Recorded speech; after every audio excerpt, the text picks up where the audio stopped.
Olá, olá, olá! Feliz 2024 para todos vocês. Eu queria, antes de mais nada, lembrar, como sempre, o vestibular da Universidade Zumbi dos Palmares, lembrar a parceria da TV Zumbi dos Palmares com o canal também da TV Universitária. E o nosso tema de hoje é sobre racismo e futebol, desafios em 2024. Eu vou chamar o querido professor Dr. Carlos Roberto Elias, que é coordenador do curso de Direito da Universidade Zumbi dos Palmares e conselheiro do Corinthians. Vai, Corinthians! Vai, Carlos Elias! E aqui tem membro. Um feliz 2024 a todos. Sempre um prazer estar aqui fazendo esse bate-bola no Negros Online, principalmente num tema tão gostoso e relevante. E aí nós estamos falando de Corinthians, estamos falando de Flamengo, estamos falando dos grandes e dos pequenos clubes também, porque recentemente nós estamos acompanhando a Copinha, né? E a Copinha envolve todo o Brasil, né? E quando a gente fala todo o Brasil, nós estamos falando de clubes de Rondônia, nós estamos falando de clube que pouco se fala porque trata-se de clubes de Série C, Série D, mas na Copinha todos se enfrentam e todo mundo conhece. Eu queria, antes de mais nada, registrar uma coisa que eu fiquei muito feliz e queria, inclusive, propor aí à produção do programa que fizesse um programa de muitos para isso, que é a, a notícia do Abdias Nascimento, herói da pátria. Então, é uma notícia que nos alegrou muito, uma justiça com o IARA, Instituto de Advocacia Racial e Ambiental, que eu advogo e sou presidente de novo hoje, indicou Abdias Nascimento para Prêmio Nobel da Paz. Abdias era um artista, um político, um professor brasileiro que podia discorrer tantas coisas e foi um personagem que é importante para todos os negros no Brasil e fora do Brasil, autor de uma série de livros. Então, quando o governo Lula acaba, o governo federal reconhece, assina a legislação para reconhecer Abdias Nascimento como herói da pátria, ingressando nos heróis da pátria, não só porque poucos pretos existem, tem pouquíssimos que estão nesse rol, mas como também por saber que uma pessoa que teve toda a sua vida voltada para o combate ao racismo no Brasil e fora dele, ingressa com esse mínimo reconhecimento do papel que ele teve. Então, fica aí a nossa sugestão. Então, Abdias em qualquer outro país do mundo, seria Prêmio Nobel da Paz. Aqui é só a gente que conseguiu fazer a indicação dele, mas foi uma festa, a indicação, e daqui a pouco a gente faz. Você fala sobre isso e já também entra no futebol, que é também palco de racismo. A gente vai falar sobre a nova lei que trouxe essa figura da injúria racial esportiva. Começamos pelo futebol e mais adiante a gente também vai fazer um programa. Eu que fui agora convidado, estou muito satisfeito porque fui convidado a fazer parte de um grupo de conselheiros da OAB que se chama Advocacia Rubro-Negra. Vou mais que rápido, vou entrar para lá. É isso aí.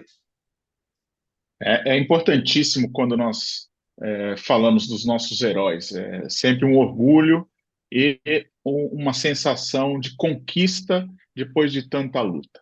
Estamos realmente avançando.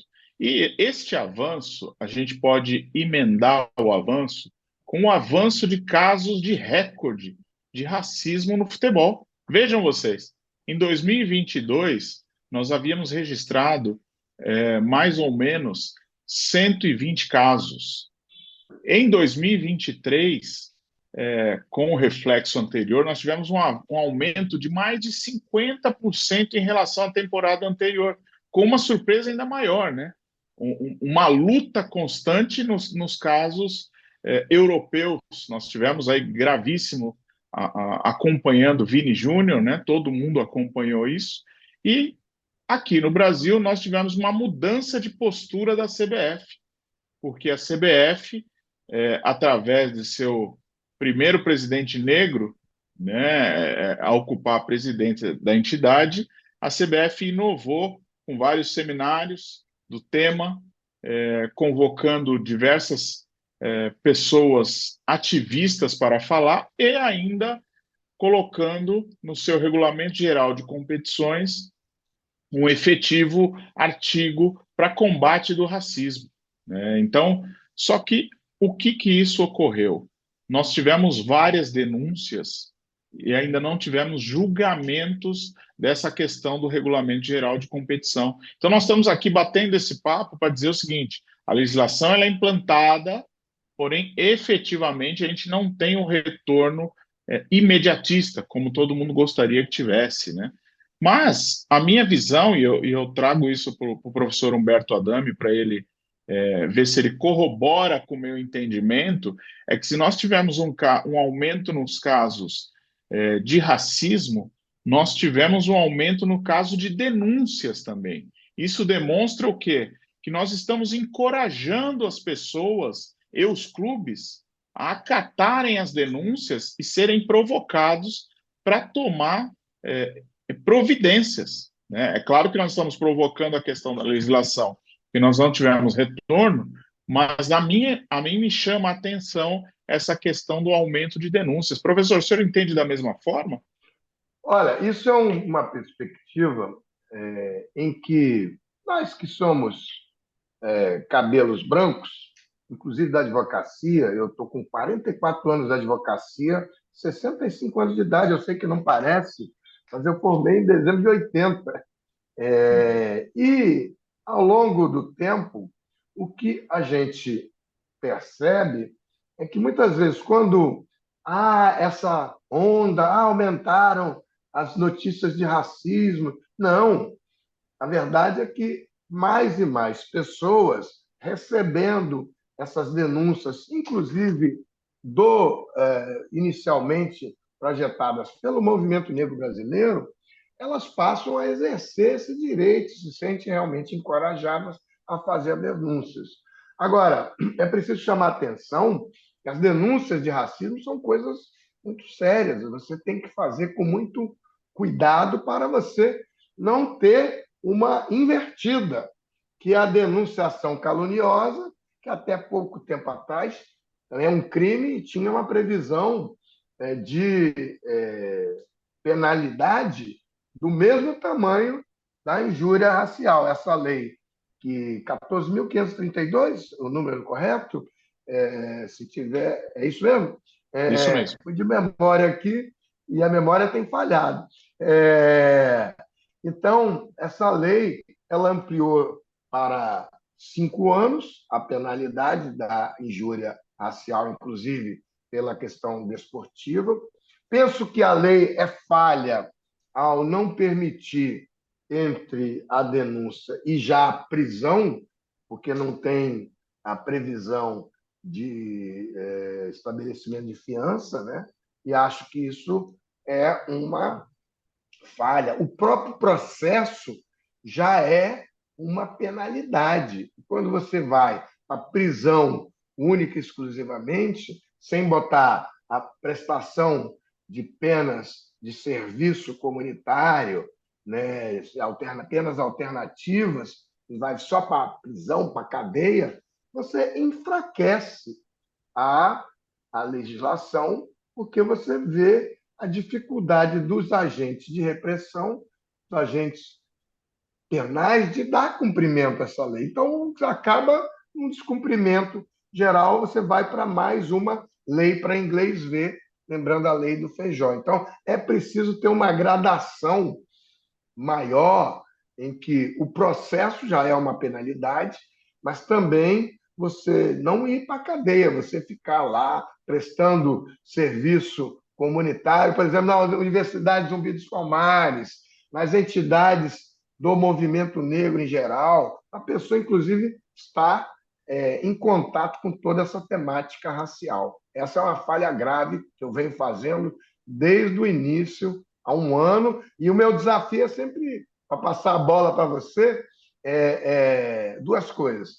Não tem um racista preso no Brasil, né, desde o início da lei, em flagrante, flagrante não falta. Você falou, tem muita denúncia, mas não me recordo de nenhum preso. Sim, na verdade nós temos que ter a consciência que a intolerância ela aumentou em todos os lados, né? Principalmente no ambiente online. Porque hoje é o chamado, entre aspas, cancelamento que a pessoa sofre. Mas eu entendo que, como medida alternativa, e nós já fizemos essa proposta, é que na condenação efetiva, na sentença de condenação, uma das penas alternativas é o ofensor ele passar por um colégio antirracista. Ele aprender a história da escravidão, ele aprender como foi inserido o negro no futebol, de que forma ele foi inserido, quais foram os clubes que acolheram os negros inicialmente. Nós temos como exemplo uma briga constante que é a Ponte Preta e o Vasco da Gama, no Rio de Janeiro, né? Todos querem ser intitulados como o primeiro clube que acolheu o negro. Então, Foi o diversas Vasco. formas de penas alternativas é muito importante. Por quê? Porque é apenas a ponta do iceberg. Não adianta ter prisão. Nós temos que fazer educação, né? E é isso que Não, nós prisão buscamos. adianta também. A prisão, ela adianta. O problema é que o que a gente está falando não é lá na sentença, que vai acontecer muito tempo depois. O que a legislação prevê é o seguinte: você prendeu o cara, não tem o relaxamento da prisão, porque é prisão em flagrante. Ele teria que ficar lá preso sem relaxamento, sem estabelecimento de fiança. E aí ficaria lá em cana. E para cumprir a lei, você não poderia ter um habitamento de fiança, porque é o que prevê os tratados internacionais para racismo. Havia essa disposição na lei de injúria racial e um descumprimento de delegados, de juízes, que botavam o cara na rua. Então, hoje, a lei diz que não pode ter. Então, o delegado se vê na iminência do seguinte: o cara vai ficar lá preso durante a instrução penal até a sentença, e é isso que eu estou dizendo, porque a sentença depois é uma outra situação. A questão que estamos falando agora é que não tem a possibilidade de, na audiência de custódia, você relaxar a prisão, porque não tem fiança. Então, esse é um problema legal. Então, o que tinha que estar acontecendo é o estabelecimento de penas alternativas, inclusive desde o início, porque essa prestação, o cara não precisa chegar à sentença num processo longo para fazer prestação de serviço comunitário. Ele já pode fazer logo de início, inclusive a educação, que seja educado mais rapidamente e desde o início. Inclusive, isso pode ser levado como atenuante no sentenciamento pelo órgão judicial. E retornando para o nosso caso da justiça desportiva, nós enfrentamos um problema quando foi colocado em discussão o artigo 243G. Ele trata como ato discriminatório. E aí nós temos aquele conflito se é racismo ou injúria racial. E isso fica remetido dentro do STJD, essas discussões. Então, meu entendimento é que antes da gente lançar uma legislação, você tem que verificar o caso em concreto para ver o que vai acontecer. Senão eu favoreço a defesa dos clubes. Vejam vocês, foi praticado o quê? Um racismo ou uma injúria racial para punição do clube. Ali, o Código Brasileiro de Justiça Desportiva deixa aberto para ato discriminatório. Então, quer dizer, essa discussão é uma discussão importante para quando se vai apenar o clube, né? Porque não basta só inserir no regulamento geral de competições. Você precisa hoje saber o tipo de apenação que você vai dar para a entidade desportiva. É isso, Carlos essa é a Elias, discussão geral. deixa eu meter meu pitaco aí. O efeito Vai de lá. pena individual se equiparam, porque a pena é a mesma para o racismo e a injúria racial, o Supremo já equiparou, inclusive na penalidade. Na questão do clube que você coloca é muito interessante, porque explica para todos nós onde é que o clube se encaixa para ser condenado por discriminação, por racismo ou por injúria racial, o clube, e não o indivíduo que está lá praticando o ato. Essa é uma situação bastante interessante, por quê?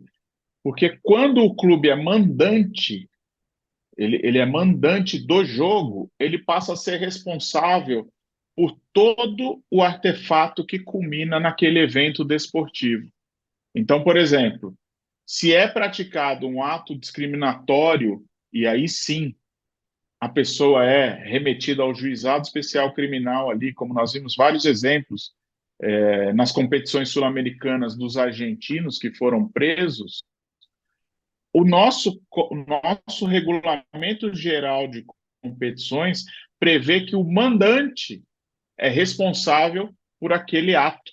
E aí é o grande desafio para o STJD comandar essas punições para os mandantes. Vejam vocês que interessante. Então, eu, por exemplo, Corinthians, estou mandando em um jogo e acontece um ato discriminatório da minha torcida e não da torcida visitante, além daquela eventual prisão em flagrante, o clube também vai receber uma punição.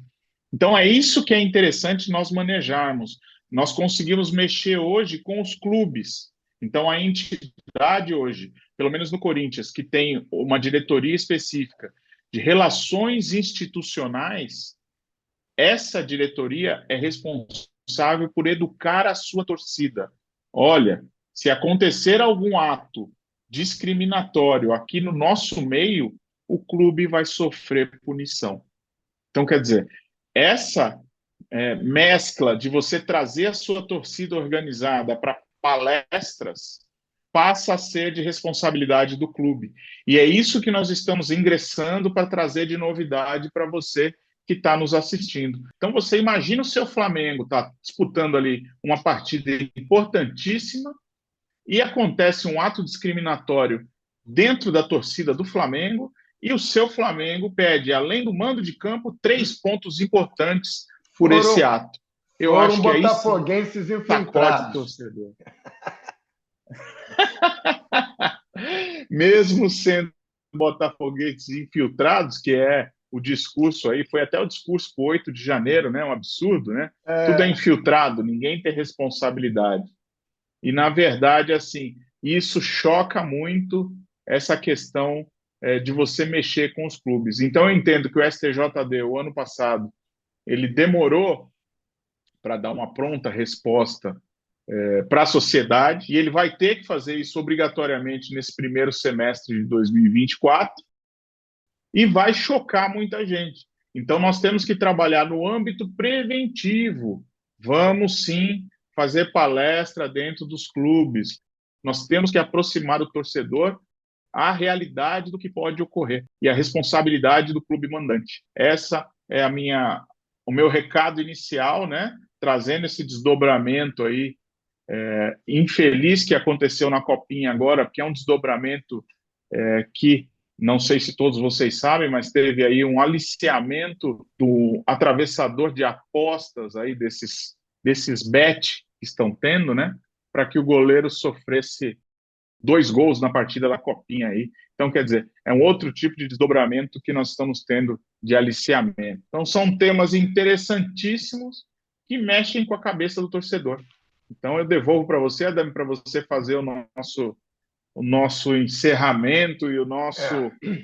a nossa convocação para esse debate específico para mexer com os brios de todo mundo. Fixamos aqui uma linha de atuação que é o acompanhamento do racismo no futebol, mas que pode também ir para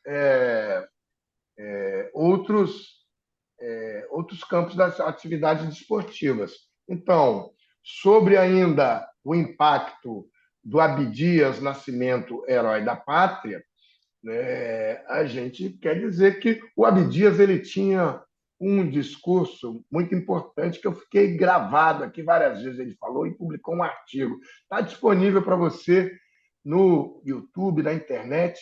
Procure o artigo O Debate é a Vitória. É isso que nos inspira, porque todo esse debate de uma série de heróis nos movimentos, dos vários movimentos negros, homens e mulheres, ao longo que dedicaram a sua vida a fazer o debate do racismo, ele tem o seu êxito quando essas medidas começam a entrar em discussão e a população que antigamente era atingida, que abaixava a cabeça, que recebia e era enxovalhada com o racismo de parte da população brasileira, começa a reagir. Daí essa ampliação de denúncias, que podem estar dando a impressão de que o racismo aumentou, mas, na verdade, a denúncia do racismo é que aumentou. Isso é uma coisa a ser comemorada. Eu quero agradecer muito a presença nossa aqui, do meu colega de coordenação, lá na Zumbi dos Palmares, Carlos Alberto Elias, ao Xavier, e tá, aqui se encerra Negros Online e seguimos em fé. É isso aí. Abraço.